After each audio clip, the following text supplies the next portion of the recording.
When I first got interested in motocross, I immediately knew this is what I want to do. Every morning when I wake up, my first thought is motocross. It's my passion. I just love racing.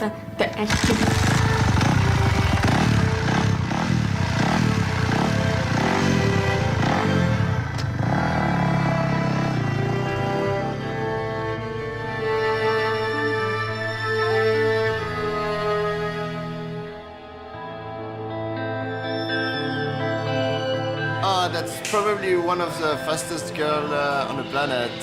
She's awesome, she's inspiring, she's deaf, and it's amazing to me that she can ride a bike like she does without hearing it, just off from field.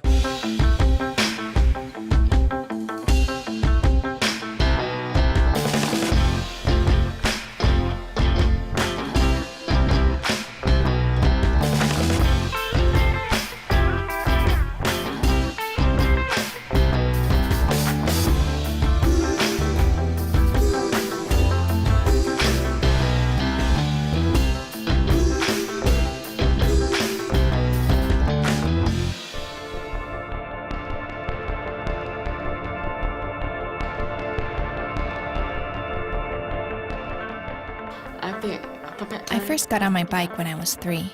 I first started riding because I thought it was awesome. I'm a competitive person. When I first got on my bike, I loved it. It became my passion. I've always wanted to do this. There's your best friend right there. Yeah, that's your best friend, your motorcycle, right? Yeah. Forget the girls. No, that's my boyfriend. She said, that's my boyfriend. He's what? Oh, his name is Honda.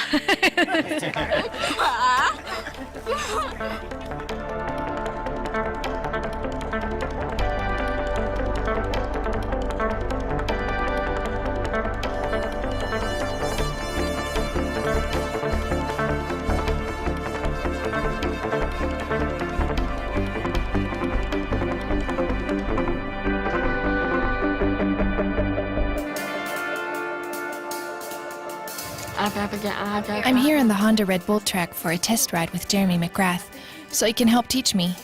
And he's helping me a lot to get ready for the X Games. I'm really excited because that competition is coming up soon.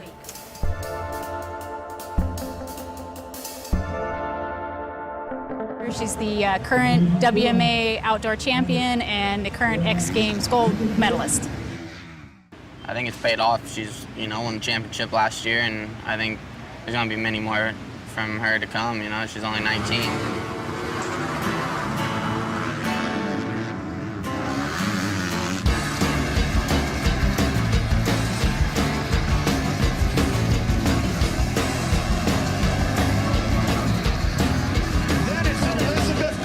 Out there, I believe, as we said, I think that our Jacqueline Strong in number 5 spot, Sarah Whitmore in 6. Gasly Fiolek's going to go the long way around, and she picks Bash, number 33, running second.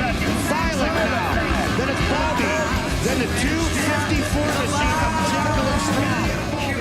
Moto she'd had hoped for, making her return to racing. Last year for the 2009 WMX Championship, Ashley went into the last round knowing she had to have 11th place or higher to be done and win the championship in the first moto. I knew I had to do better than 11th place to win the championship. Normally I'm pretty calm, but this time I was nervous for some reason. Got around Bass, and Tara Geiger blows the corner coming back down into the straightaway, has to get the thing completely spun back. She got a really bad start at that race. And then she was back in 7th or 8th and had to catch up to Jessica, and she was in front then. Came around just pretty routine corner. And then she hit, she cross-rutted. And caught a rut, and it threw her to the ground. And just went flipping. I was standing right there.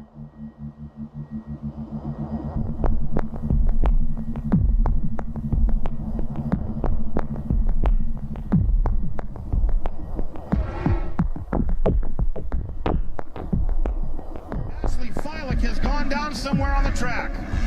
Then I broke my collarbone in a crash, but I kept going on my bike. I got back on and kept going for 5 more laps. Folks at home on the internet joining us, Jessica Patterson grabbed the whole shot in WMA Moto number 1 and has opened up quite a bit.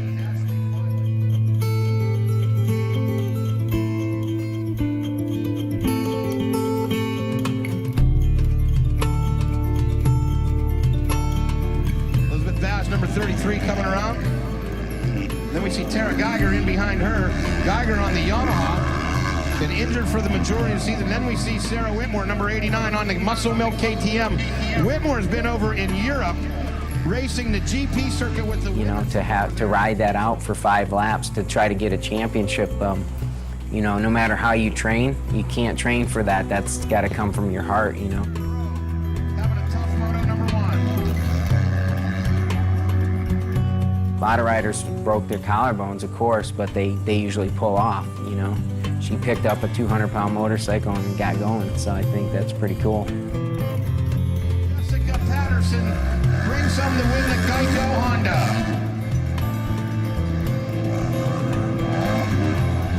Wait to see who's going to hold on to that number 2 spot. It is the number 5 of Mary. It was really painful. I suffered a lot. I felt like someone was stabbing me, but I wanted to win the championship. We'll be starting in just a few moments. Race fans, you want to get up there and check it out. I'm telling you, it's something you don't want to miss. But again, I finished in 7th place and I won the championship. Right now, I have a plate and 6 screws in my collarbone.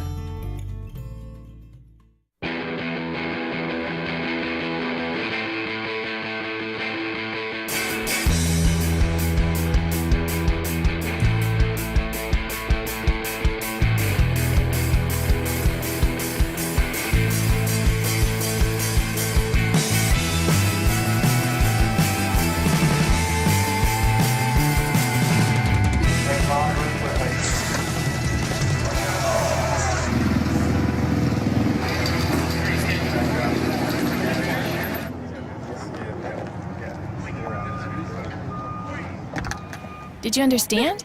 I said when we all take off, we're going to hit that first jump and all crash. I'm scared. I hope none of the girls will hit me. Yeah, it's steep.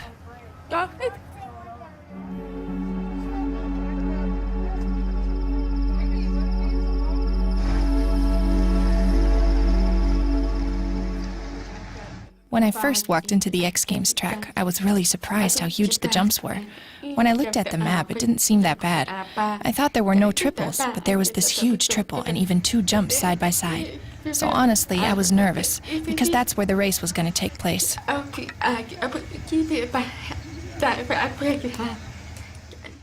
only disadvantage that I can see for her being deaf and riding a motorcycle is most riders listen for the sound of the engine to know when to shift. So I think that she has to rely on just the feel, the vibration through the handlebars to her hands, you know, when it's time to shift the engine. So I think that that would probably be the biggest challenge. My mom and dad always believed in me. They always encouraged me. They never wanted me to feel any different. My dad taught me how to feel vibrations on the bike. That's how I learned when to shift. I don't think anything is different.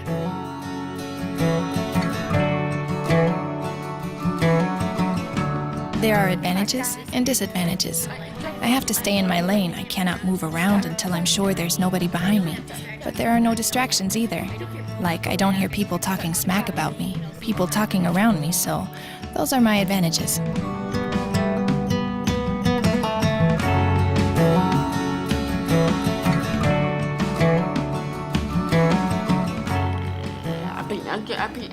I think God made me who I am.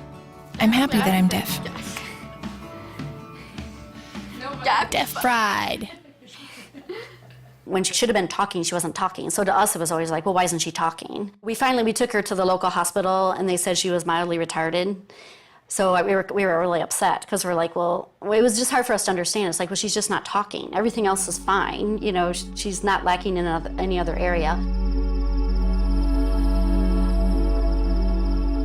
And then one day I was working in the kitchen, and she was like just, you know, like a foot away from me, and I accidentally dropped a tray of pans, and it was like this huge noise, and she didn't move, like nothing. I'm like, oh, she didn't hear it. So then I started banging pans behind her, and I was like, well, she's not hearing me. So then we took her to the University of Michigan, and she was there for like 5 minutes, and they're like, oh, she can't hear anything.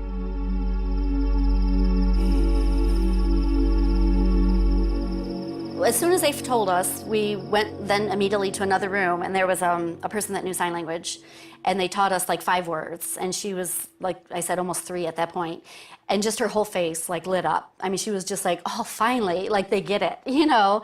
And I think we were more happy then, I think, like I said, than anything, because it was like finally we had a way to communicate.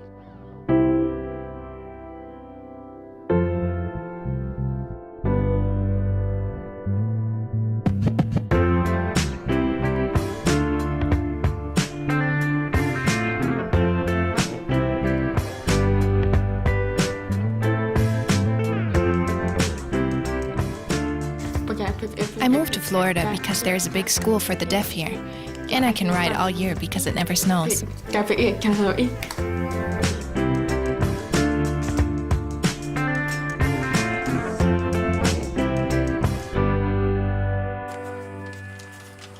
you guys live here? Yes, ma'am. Okay, We live yeah. about 4 or 5 houses down. Oh, okay, yeah. Soon she'll have all of her posters and everything here, but thank you for coming. Yes, ma'am. Thank you very much. Thanks for coming. Nice to meet you. Nice to meet you, ma'am. too.